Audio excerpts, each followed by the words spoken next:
I love this view.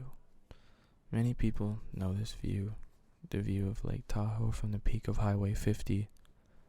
This view really is something special, just like the unique memories people associate with it.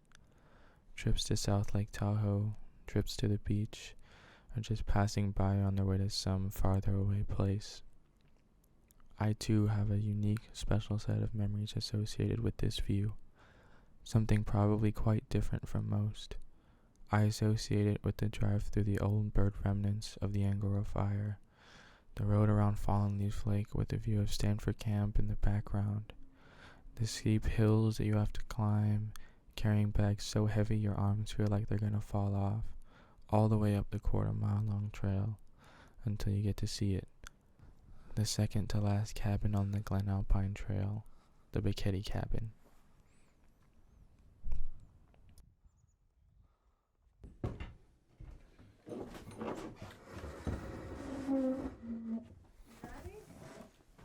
Yep.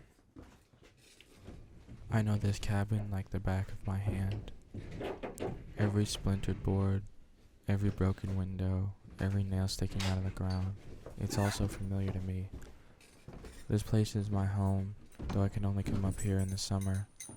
The Forest Service doesn't allow us to come up here year-round, and by the time summer comes every year, I can't wait to come up and do all of my favorite Tahoe activities. We'll take hikes to Lily Lake every year, cross the Anniversary Bridge, across the swamp, which gets more and more difficult to cross every year, and the view from the shore of Lily Lake, looking out at all of the water and the lily pads.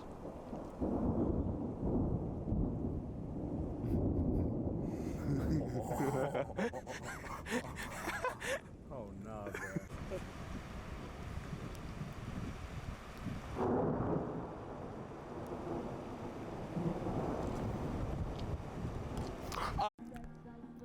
Or we'll go down to Fallen Leaf Lake and swim. It's a bit of a further walk, but still definitely worth it, with the view of Mount Tallac and the pine trees at the other end which seem so far away.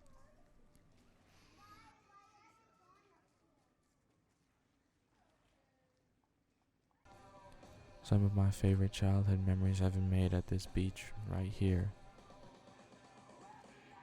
At Fallen Leaf, I often find myself sitting back and looking at the sky, and I can't help but think that it looks fake. Not in the sense that there's anything wrong with it, but it just looks too beautiful to be real. When it rains too hard for us to go out, we'll just sit inside and watch our favorite Tahoe movies.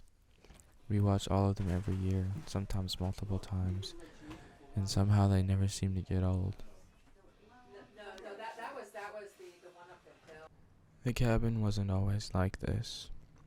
My perception of it seems to be very much different than that of my mom's or my grandparents. This place has changed so much over the generations, and it seems to be so different from the stories I hear from my family about this place.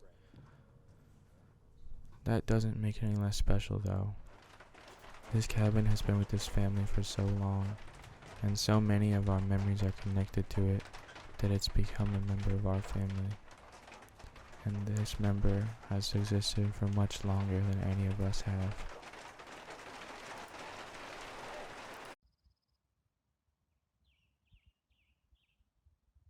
I am Liz Bacchetti, and this is my husband, Tom Bacchetti. I'll introduce you.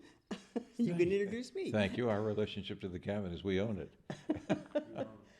We've been owners for 57 years? something like that. 57 years. 57 years, yeah. We own the cabin. Actually, we're majority owners of the cabin.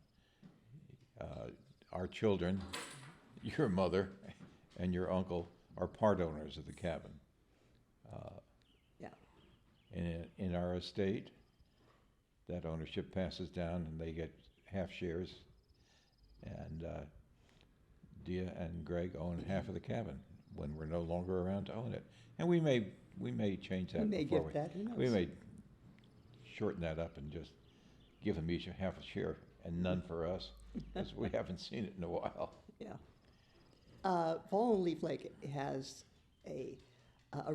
there is the Stanford camp there, of course, and there is a high number of people that who own cabins up around that area who are from the Stanford campus. So when I was a teenager, we would go, my father being a Stanford professor, when I was a teenager, we would go up to the lake and we would borrow other people's cabins and spend a week there. Or even at times we would stay in what they called housekeeping tents, which were owned by the store and the recreational community. Was that?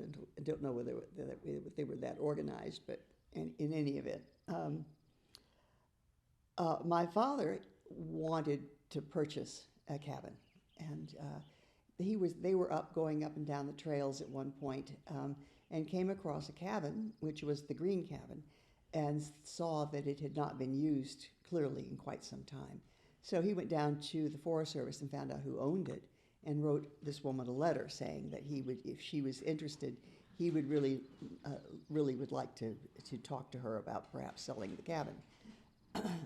Well, she wrote back a rather kind of snotty letter saying, "My dear good man, if I were to sell it to anybody, assure you I have a waiting list of at least 30 people." And so my father forgot about it. Well, she died that year, and her sister, in going through her estate, came across the letter and wrote to my father and said, "Are you still interested in purchasing the cabin?"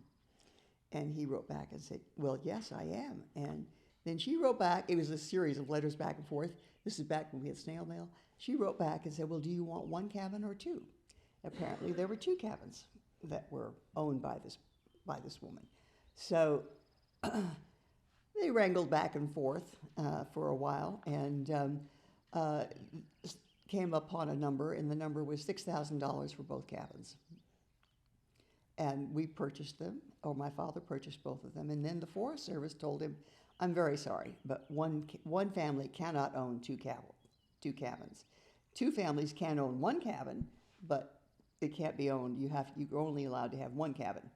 So for Christmas the following year, my father gave the cabin actually to my older sister and myself. My younger sister at that point she was under 18, and or under 21, and so we were gifted this cabin, and at that point, my older sister's husband at the time refused to have anything to do it. He didn't want to have any responsibility at all. So we just said, "Fine, we'll take it over and do it." So that's how we got it. And we managed the cabin for quite a few years, and then we eventually bought out Liz's older sister, Suanna, and it became entirely ours.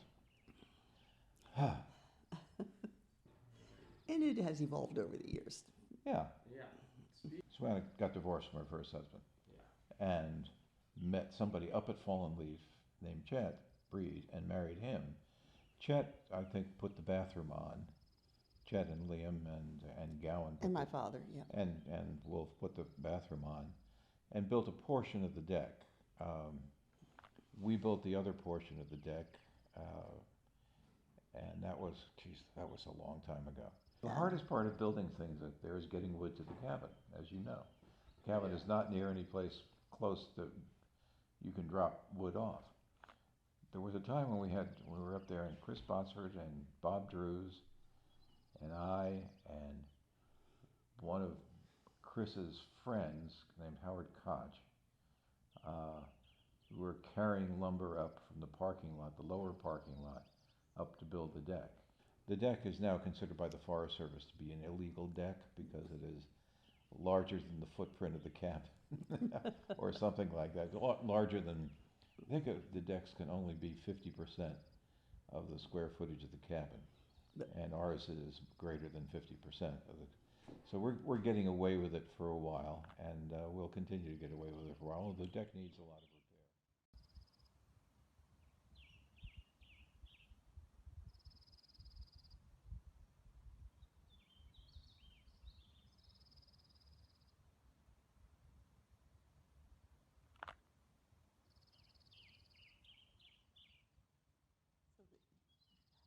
Yeah, and it is sort of amazing when you look at that cabin and you walk in there and you realize everything, every stitch of furniture, every board, every nail, every pot, every pan was carried up that trail. And we got the cabins in our 20s. We were in our 20s. Your mother and your uncle were raised in their summers there. You've been raised by your summers there. We hope that you'll continue to have the cabin in the future and take care of it and keep it in the family. That's the plan.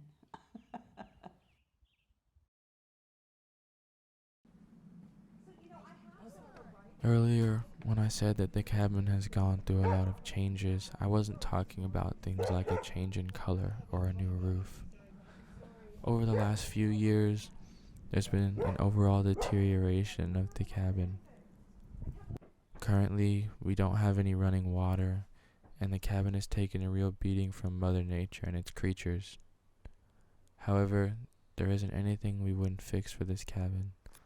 Like I said earlier, this cabin is a member of our family, and family members never give up on each other.